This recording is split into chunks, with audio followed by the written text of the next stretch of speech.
조 바이든 미국 대통령은 지난 11월 22일 제롬 파월 연방준비제도이사회 의장을 재선임하고 라엘 브레이너드 이사를 부의장으로 지명한다고 밝혔습니다. 정식 취임은 미 의회 상원의 인준을 거치고 나서지만 수많은 단체가 새 집행부를 기다리고 있는 모습입니다.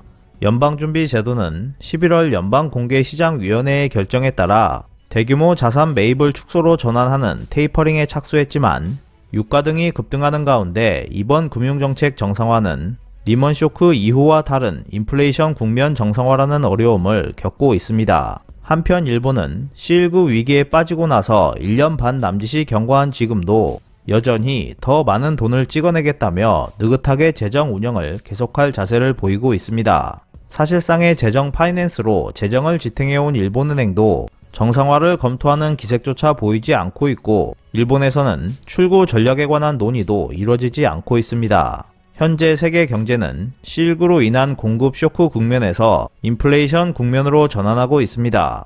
전 세계적인 인플레이션은 일본이 지금까지 계속 외면해온 가장 심각하고 중대한 문제점을 단번에 표면화시킬 리스크를 내포하고 있습니다. C19로 인해 막대한 돈을 시장에 풀었던 미 연방준비제도는 앞으로 사실상의 제로금리 정책을 계속할 수 없게 되었습니다. 미국 경제나 금융 정세 등의 변화에 따라 단기 금리를 인상하지 않으면 안 될 상황에 놓이게 된 것입니다. 2021년 5월에 공표된 2020년 공개 시장 운영에 관한 보고서에 따르면 정상화 완료까지 무려 4년이 걸릴 것으로 나타났습니다. 게다가 이것은 리먼 쇼크 이후 정상화 국면에서도 장기 시장 금리의 악영향을 염려해 실시하지 않았던 연방준비제도가 매입해온 채권에 대해서 만기가 돌아온 분의 전액을 처분한다고 하는 정책까지 실시한 경우였습니다.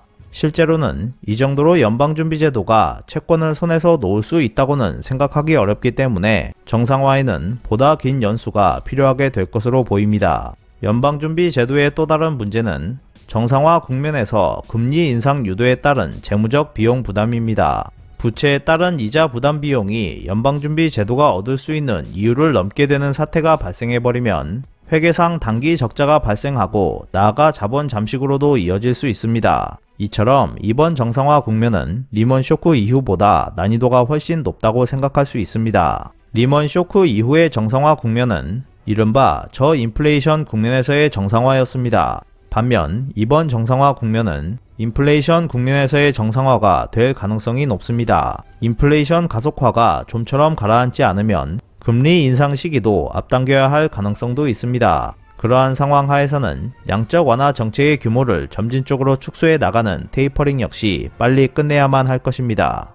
이에 비해 일본은행의 최근 움직임을 보면 현상 유지를 목표로 하는 금융 정책을 계속 펼치고 있는 모습입니다. 재정금융 정책 운영에 있어서 지금까지 미국과 일본의 큰 차이는 크게 두 가지가 있습니다.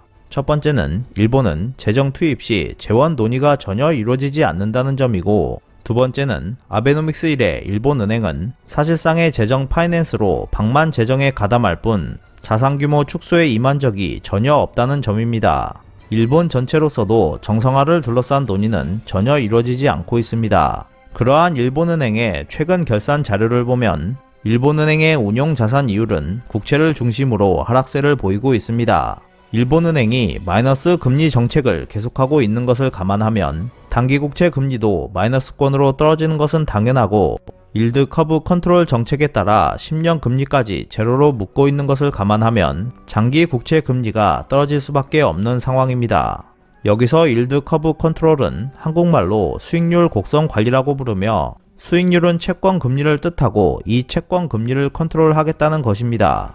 보통 채권 금리는 시장에서 자연스럽게 형성이 되는데 이를 중앙은행이 직접 통제하고 관리하겠다는 뜻입니다. 요약하면 일본은행은 스스로 만든 금융정책 운영으로 재무 운영을 손상시키는 이른바 자승자박 상태에 빠져 있다고 할 수 있습니다. 이러한 실태는 일본은행의 결산 내역 추이를 보면 한층 더 명확해집니다. 일본은행의 자산 내역에서 국채가 압도적인 비율을 차지하고 있음에도 불구하고 국채 수익은 점차 감소하고 있어서 사실상 일본은행은 ETF 수익에 의지하고 있는 상황입니다. 그것도 주가가 일본은행이 보유하는 ETF의 시가 평가상의 손익분기점 이상에서 움직이는 것이 전제입니다. C19 위기 초기였던 2020년 3월 중에 실제로 나타났듯이 주가가 급락해 손익분기점을 밑도는 사태가 벌어지게 되면 일본은행의 수익구조는 무너져 버립니다. 일본의 현실은 주가가 일본은행의 버팀목이고 현재 수준을 유지할 때 일본은행의 재무 운영도 간신히 성립된다고 할 수 있습니다. 앞으로 세계적으로 인플레이션 상황이 진행될 경우 일본의 큰 재앙과 같은 문제가 될 수 있는 것은 이자 부분입니다. 지금까지 일본은행은 당좌 예금을 3개로 구분한 다음 그중 일부에만 마이너스 금리를 적용하는 방식으로 금리 정책을 진행해 왔습니다. 현재 일본은행은 당좌예금의 50% 정도의 플러스 0.1%의 이자를 지불하고 있고 나머지 대부분은 0%로 적용하고 있으며 민간은행에는 사실상 수수료에 상당하는 마이너스 금리를 징수하고 있습니다. 하지만 향후 정세 변화에 따라 일본은행이 단기 금리 인상을 유도해야 한다면 이들 당좌예금 전액에 플러스 이율을 적용하고 나아가 그 금리 수준을 올려나가야 합니다.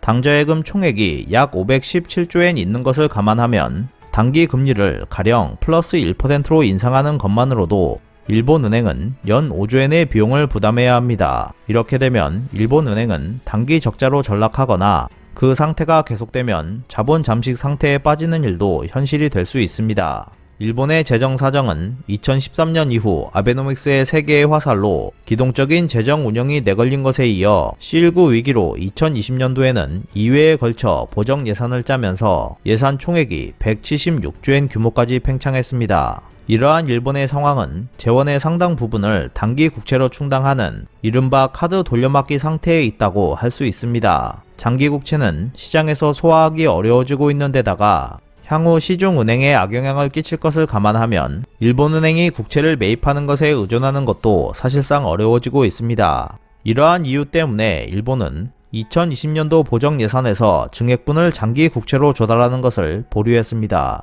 일본은 재원의 거의 대부분을 만기 1년 이하의 단기 국채로 조달해 매년 차환을 반복해야 하는 상황입니다. 거기에 힘을 실어주는 형태로 기시다 정권은 지난 11월 26일에 각이 결정한 경제 대책을 포함시킨 2021년도 보정 예산안에서 새로 발행하는 국채를 22조엔 추가할 방침을 분명히 했습니다. 또한 일본 정부는 지난 12월 24일에 2022년도의 예산안을 역대 최대인 107조 5,964억엔으로 결정했습니다. 이는 2021년도 예산보다 0.9% 늘어난 것으로 10년 연속 과거 최대를 갱신한 것이었습니다.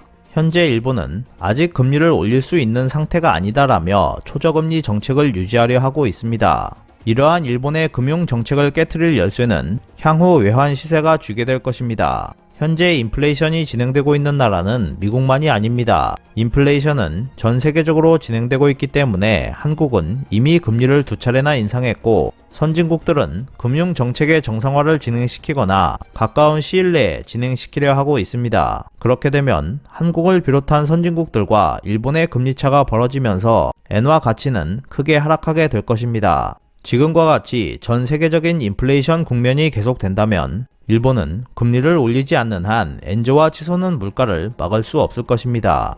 그렇다고 금리를 올리게 되면 일본은행은 파산 위기에 몰리게 됩니다. 사실 일본은행의 테이퍼링은 이미 올해 봄부터 시작되고 있었습니다. 미국처럼 계속 양적 완화를 하면 사전에 시장에 예고하고 테이퍼링을 시작할 필요가 있지만 일본은 양적 완화 목표가 없다는 이유로 미리 예고도 하지 않았습니다. 어찌 보면 일본은행은 테이퍼링을 상당 기간 진행하고 있었다는 것이 됩니다. 하지만 일본은행이 기동적으로 움직일 수 있는 것은 관리 베이스의 증가 속도를 억제하는 것까지입니다. 2016년 9월에 도입한 오버슈트형 약속에 따라 소비자 물가 상승률이 안정적으로 2% 목표를 넘어설 때까지 관리 기반 확대 방침을 지속할 것을 약속하고 있기 때문입니다. 일본은행이 몰래 테이퍼링을 진행하고 있었음에도 일본의 소비자 물가는 서서히 오르고 있습니다. 일본의 11월 기업 물가 지수는 전년 동월 대비 플러스 9%까지 상승했는데 이는 2차 석유 파동 때 이후 41년 만에 가장 높은 수준이었습니다. 이렇게 막을 수 없는 금리 관련 문제가 단번에 표면화될 때